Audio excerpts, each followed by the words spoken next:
जय हिंद। स्वागत है आप सभी का एक बार फिर से सॉफ्ट स्टडी यूट्यूब चैनल में। मैं हूं सौरभ और एक बार फिर से आपके साथ हूं।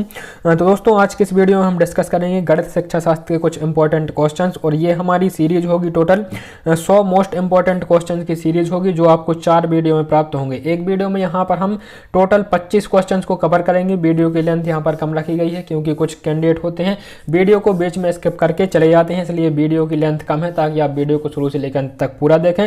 टोटल 4 वीडियोज होंगी और यहाँ पर ये जो 100 मोस्ट इंपॉर्टेंट क्वेश्चंस होंगे, यहाँ पर दोस्तों अधिक से अधिक प्रयास किया जाएगा कि जो 15 क्वेश्चन आपके टेट एग्जाम में पूछे जाते हैं मैथ्स पेडागोजी के, अधिक से अधिक क्वेश्चन को हम यहाँ पर कवर कर पाएं।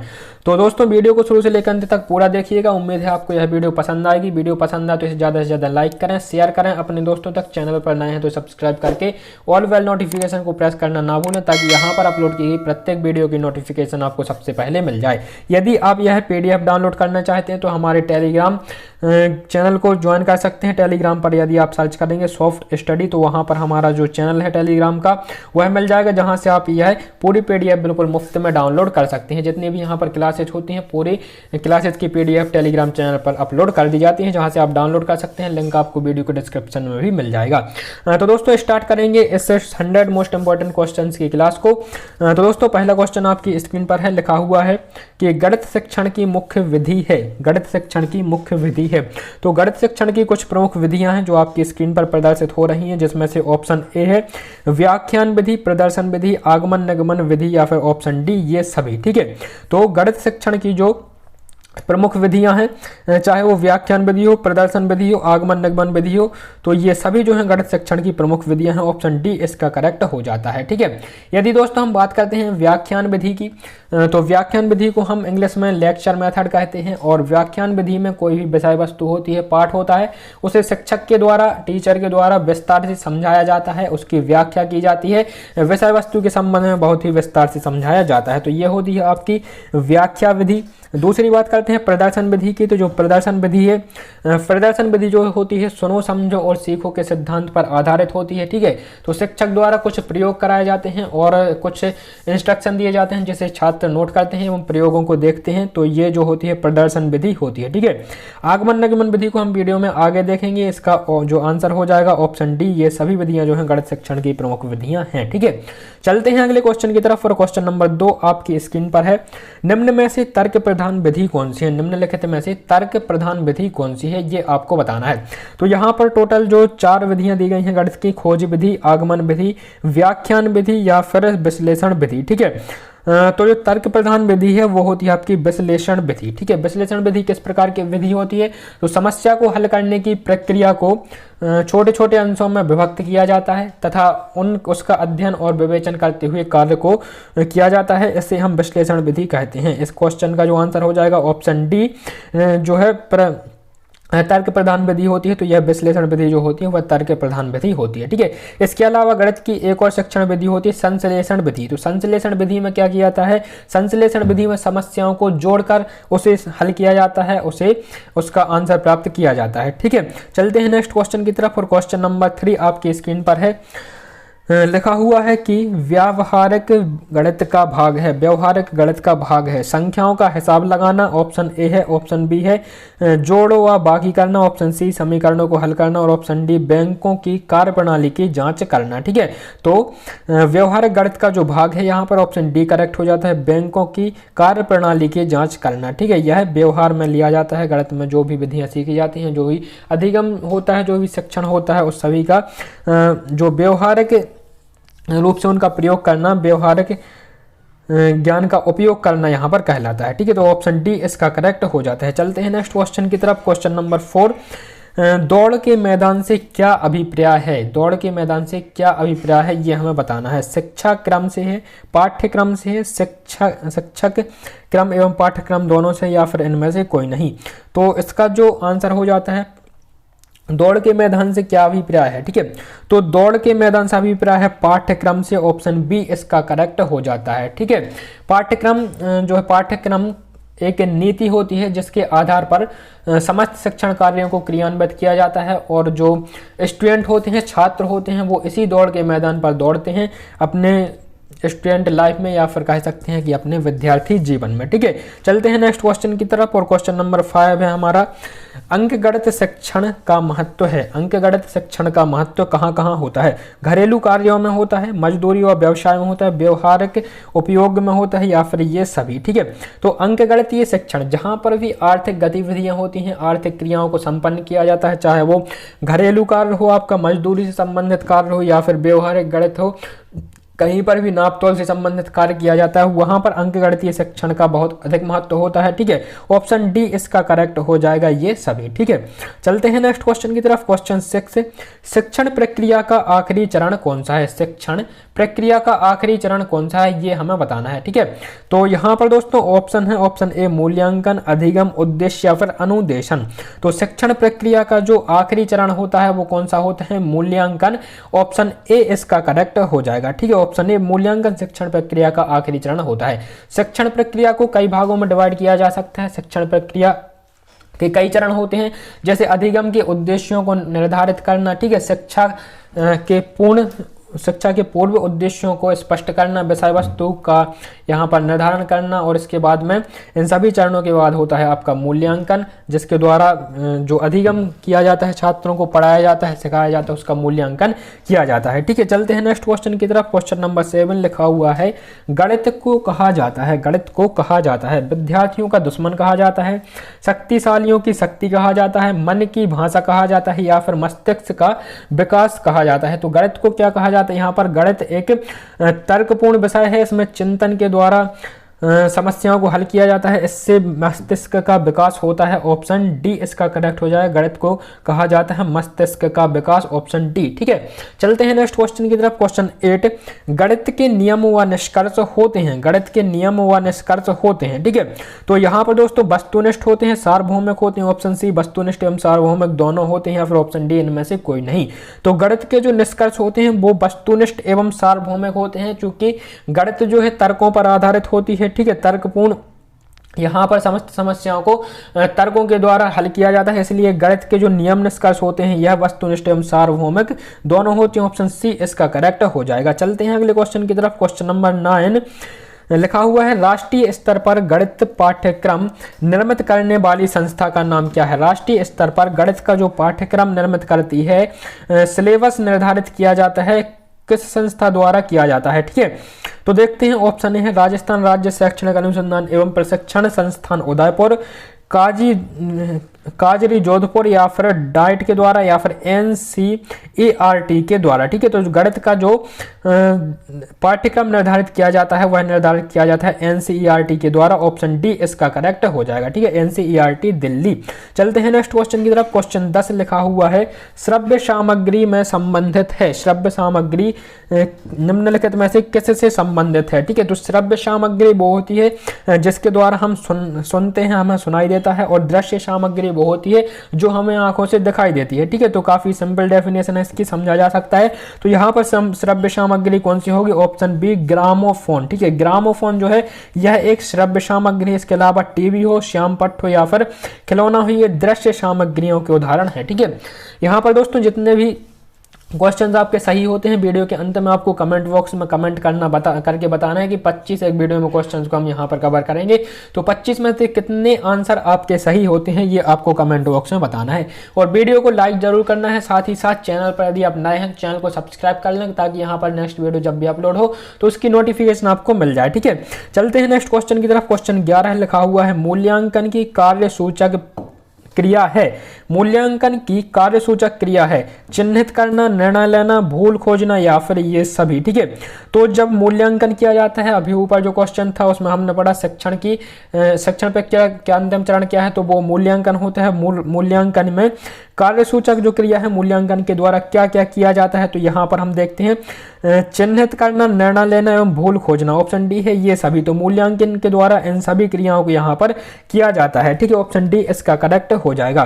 नेक्स्ट क्वेश्चन है, क्वेश्चन 12 लिखा हुआ है, उच्च प्राथमिक स्तर पर गणित शिक्षण का सर्वाधिक महत्व किस रूप में होता है? उच्च प्राथमिक स्तर पर, उच्च प्राथमिक स्तर की यहाँ पर बात हो रही है, इसमें गणित शिक्षण का सर्वाधिक महत्व किस रूप में होता है? ठीक है, तो यह होता है भौतिक रूप में, मानसिक रूप में, व्यवहारिक रूप में, या फिर आध्यात्मिक रूप में। ठीक है, तो उच्च प्राथमिक स्तर पर मानसिक रूप में गणित का बहुत अधिक महत्व होता है, सर्वाधिक महत्व होता है। ऑप्शन बी इसका करेक्ट हो जाता है। नेक्स्ट क्वेश्चन है दोस्तों, क्वेश्चन नंबर 13 है, लिखा हुआ है पाठ्यक्रम में गणित विषय का महत्व है। पाठ्यक्रम में गणित विषय का महत्व है तो बौद्धिक मूल्यों में है, नैतिक महत्व है, या फिर सांस्कृतिक महत्व है, या फिर ऑप्शन डी ये सभी है। ठीक है, तो पाठ्यक्रम में गणित विषय का महत्व है तो गणित का चाहे बौद्धिक हो, नैतिक हो या फिर सांस्कृतिक हो, इन सभी में गणित का बहुत ही अधिक महत्व होता है। ऑप्शन डी इसका करेक्ट हो जाता है, ये सभी, इन सभी में गणित का महत्व होता है। ठीक है, नेक्स्ट क्वेश्चन है यहाँ पर क्वेश्चन 14 लिखा हुआ है जिस विधि से पहले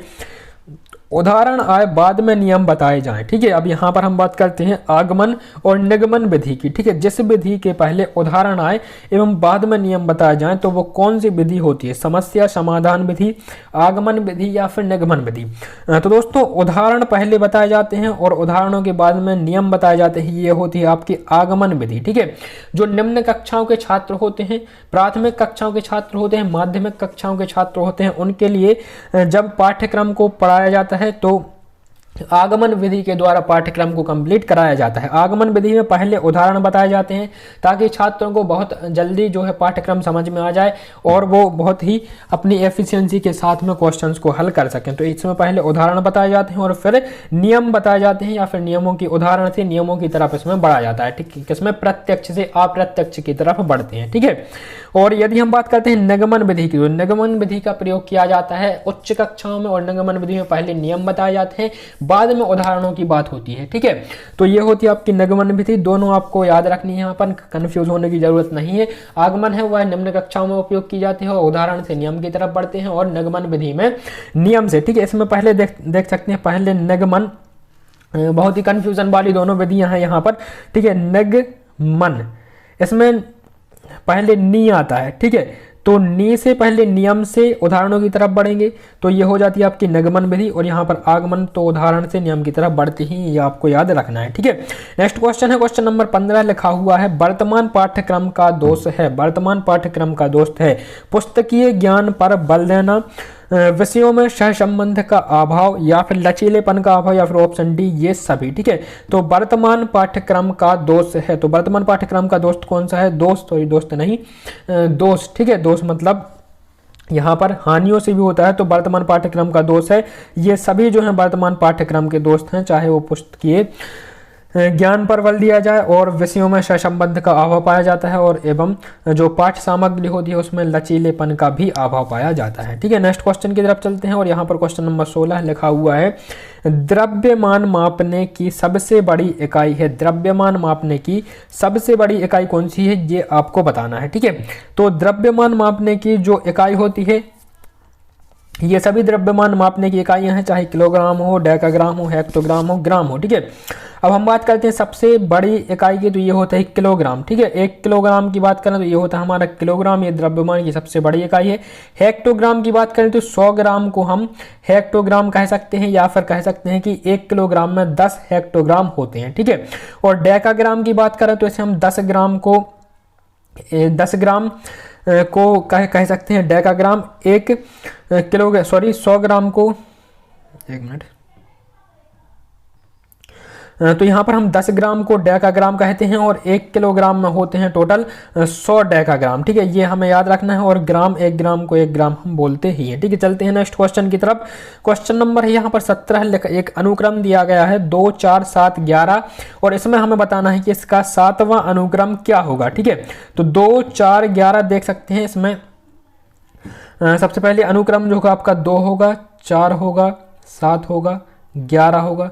तो यहाँ पर प्लस हो जाएंगे हमारे 2, यहाँ पर प्लस हो जाएंगे हमारे 3, यहाँ पर प्लस हो जाएंगे हमारे 4, और 2, 3, 4 के बाद हमारे आगे कितने प्लस होंगे? 5 प्लस हो जाएंगे।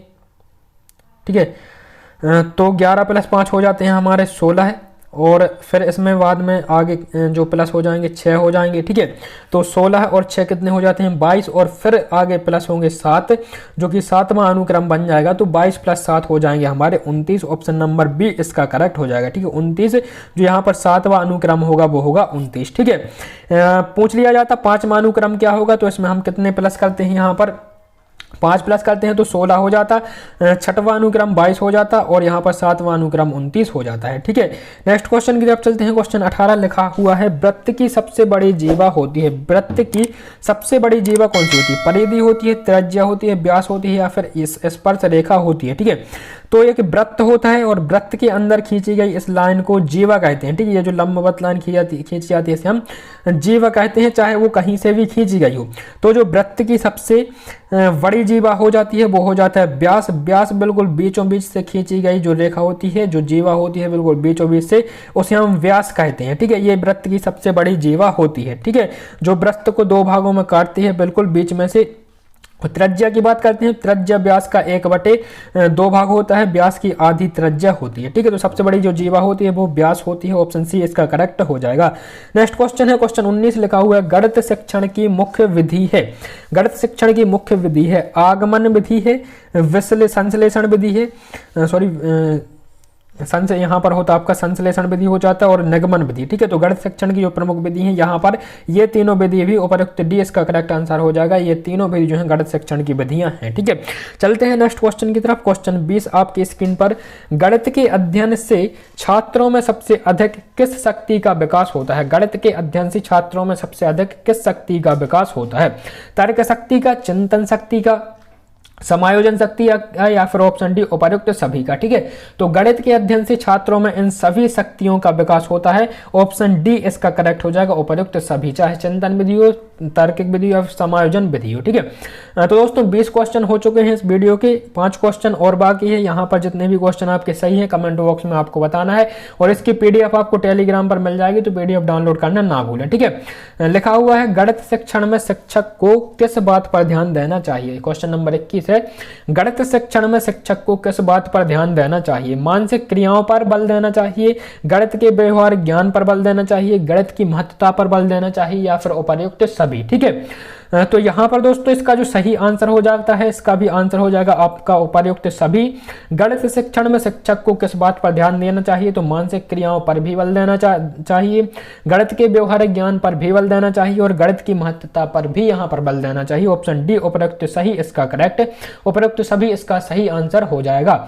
नेक्स्ट क्वेश्चन है, क्वेश्चन 22 लिखा हुआ है, वह विधि जो देखो सुनो और समझो के सिद्धांत का अनुसरण करती है। तो इसके संबंध में पहले हम चर्चा कर चुके हैं। देखो सुनो और समझो के सिद्धांत पर कौन सी विधि का अनुसरण होता है? प्रदर्शन विधि, संश्लेषण विधि, आगमन विधि या फिर उपर्युक्त सभी। ठीक है, तो दोस्तों यहाँ पर ये कुछ विधियां मोस्ट इंपॉर्टेंट हैं, इनके बारे में आप चाहें तो डिटेल में भी पढ़ सकते हैं। एक हो गई आपकी आगमन विधि, निगमन विधि, प्रदर्शन विधि, व्याख्यान विधि, संश्लेषण विधि एवं विश्लेषण विधि। ये 6 प्रमुख विधियां हैं, इनको आपको पढ़ के एग्जाम में जाना है। कोई ना कोई क्वेश्चन यहाँ से 100% बनता ही आपके मैथ्स पेडागोजी में। ठीक है, तो यहाँ पर देखो सुनो समझो के सिद्धांत पर आधारित जो विधि है वो है आपकी प्रदर्शन विधि। ऑप्शन ए इसका करेक्ट हो जाएगा। ठीक है, प्रदर्शन विधि। नेक्स्ट क्वेश्चन है, क्वेश्चन 23 लिखा हुआ है, गणित का ज्ञान किसके लिए आवश्यक है? घन के लिए, पिरामिड के लिए, शंकु के लिए या फिर उपर्युक्त सभी के लिए? गणित का ज्ञान निम्नलिखित में से किसके लिए आवश्यक है? तो इन सभी के लिए गणित का ज्ञान होना आवश्यक है, चाहे आप घन का अध्ययन करते हैं, पिरामिड का अध्ययन करते हैं या फिर शंकु का अध्ययन करते हैं। ठीक है, सभी के लिए गणित का ज्ञान आवश्यक होता है। नेक्स्ट क्वेश्चन है, क्वेश्चन 24, गणित महत्वपूर्ण है। गणित महत्वपूर्ण किस लिए है? अध्यापक के लिए महत्वपूर्ण है, विद्यार्थी के लिए महत्वपूर्ण है, व्यापारी के महत्वपूर्ण लिए या फिर उपयुक्त सभी के लिए? तो गणित दोस्तों एक बार फिर से इन सभी के लिए महत्वपूर्ण हो जाती है, इसका भी ऑप्शन डी सही हो जाता है, उपयुक्त सभी। बढ़ते हैं अगले क्वेश्चन की तरफ। तो अगला क्वेश्चन आपकी स्क्रीन पर इस वीडियो का लास्ट क्वेश्चन है। इसके बाद में जो कल हमारी वीडियो होगी वो 26वें क्वेश्चन से स्टार्ट होगी और उसके बाद में जो तीसरी होगी वो 51वें क्वेश्चन से स्टार्ट होगी और चौथी वीडियो 76वें क्वेश्चन से स्टार्ट होगी। ठीक है, लिखा हुआ है, गणित का ज्ञान समस्त जगत में होता है। तो गणित का ज्ञान समस्त जगत में किस प्रकार से होता है?